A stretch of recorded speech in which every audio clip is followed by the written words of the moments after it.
नमस्कार दोस्तों, स्वागत है आपका टेक्नो डिफेंस अपडेट पे। तो दोस्तों, हाल ही में फाइनेंशियल एक्सप्रेस के द्वारा एक रिपोर्ट को पब्लिश किया गया था जिसमें उन्होंने बताया था कि भारतीय वायुसेना की जो 114 फाइटर जेट की MMRC 2.0 डील है, तो इसको लेकर के भारतीय वायुसेना के द्वारा एक बड़ा फैसला लिया गया है, जिसके अंतर्गत उन्होंने इस 114 फाइटर जेट के नंबर को घटा करके लगभग आधा यानी कि 57 फाइटर जेट तक ही सीमित कर दिया है। तो इसको लेकर के मैंने भी आपको एक वीडियो में बताया था, साथ ही साथ आपने इससे रिलेटेड बड़े बड़े मीडिया हाउसेस के आर्टिकल और वीडियोस को भी देखा होगा। लेकिन अब दोबारा से इसके ऊपर भारतीय वायुसेना के द्वारा एक बड़ी स्टेटमेंट आई है जिसमें उन्होंने कुछ चीज़ों को साफ किया है, जिसमें IAF ने यह बताया है कि जो 114 फाइटर जेट को लेने का पहला प्लान था, तो उन्हीं 114 फाइटर जेट को IAF के द्वारा प्रोक्योर किया जाएगा और साथ में हमारी जो MMRC 2.0 डील है, तो इसमें कोई भी छेड़खानी या फिर बदलाव नहीं किया गया है। यहाँ तक कि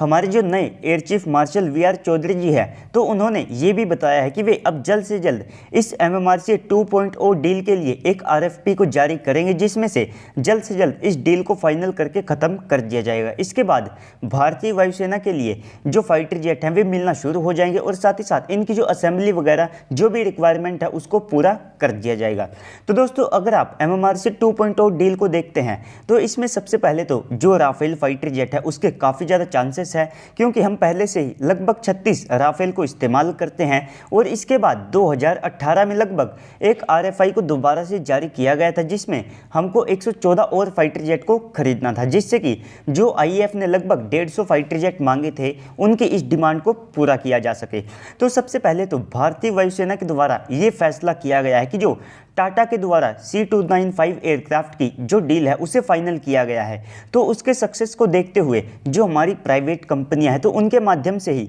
जो MMRC 2.0 डील है इसको फाइनल किया जाएगा, जिससे कि जो टाइम है वो भी यहाँ पर कम हो, साथ ही साथ इससे हमारी प्राइवेट कंपनियों को भी डिफेंस के सेक्टर में आने का मौका मिलेगा। तो यानी कि आप मान करके चल सकते हैं कि भारतीय वायुसेना के द्वारा अपनी एक मिस्टेक को यहाँ पर सुधार लिया गया है। हालांकि दोस्तों, ये एक ऐसी मिस्टेक है, इसको यहाँ पर जो IAF है उन्होंने गलती से नहीं किया था। यहाँ पर कारण ये थे कि भारत में ना तो ऐसी प्राइवेट कंपनियां थी जो कि डिफेंस के सेक्टर में आगे थी और ना ही हमारे यहाँ ऐसा इकोसिस्टम था। लेकिन पिछले कुछ सालों में भारत ने अच्छी खासी डिफेंस के सेक्टर में ग्रोथ दिखाई है। हमारे जो डिफेंस एक्सपोर्ट है वे भी हर साल इंक्रीज होते जा रहे हैं। लेकिन दोस्तों, इसके बाद अगर आप 57 फाइटर जेट की बात करते हैं तो उनके भी यहाँ पर एक अलग एडवांटेज थे और साथ में जो 114 फाइटर जेट अब हमारे द्वारा खरीदे जाएंगे तो इनके अपने अलग एडवांटेज है। तो अगर आप भारतीय वायुसेना की मौजूदा स्क्वाड्रंस को देखते हैं तो उसमें आपको अलग अलग फाइटर जेट देखने को मिलेंगे, जिसके कारण भारतीय वायुसेना को पास्ट में और साथ में प्रेजेंट में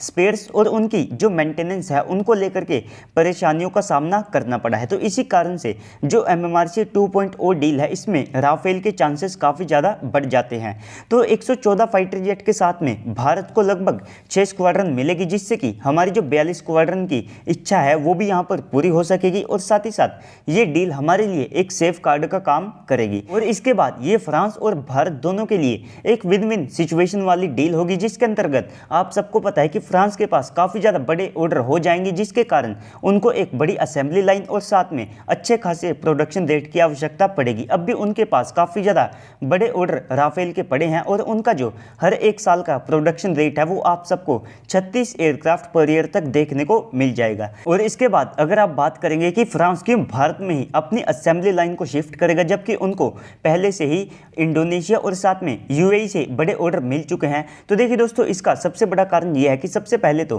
फ्रांस ने जिन भी देशों को अपने फाइटर जेट एक्सपोर्ट किए हैं तो ना तो उनको पास्ट में फाइटर जेट को डिज़ाइन और साथ में बनाने का एक्सपीरियंस है, ना ही आज की तारीख में उनके यहाँ पर एक ऐसा इकोसिस्टम है जहाँ पर एक फाइटर जेट को असेंबल किया जा सके। लेकिन ये सारी खूबियाँ आप सबको भारत के अंदर देखने को मिल जाएगी, जिसके कारण फ्रांस बड़ी आसानी से भारत में अपनी असेंबली लाइन को शिफ्ट करके एशिया के जो बड़े ऑर्डर है उनको पूरा कर सकता होगा। साथ ही साथ इससे भारत को भविष्य में राफेल से रिलेटेड जो स्पेयर्स की समस्या है उनका भी सामना नहीं करना पड़ेगा। और इसके बाद अब तो फ्रांस हमें SSN क्लास की जो सबमरीन है तो उनमें भी मदद करने के लिए तैयार है। तो दोस्तों, इस सब के ऊपर आपको क्या लगता है कमेंट सेक्शन में बताइएगा। साथ ही साथ अगर आपको वीडियो अच्छी लगी है तो वीडियो को भी लाइक कर दीजिएगा और चैनल को भी सब्सक्राइब कर दीजिएगा। तो चलिए दोस्तों, आज की इस वीडियो में इतना ही, मिलते हैं अगली वीडियो में, तब तक के लिए गुड बाय, जय हिंद।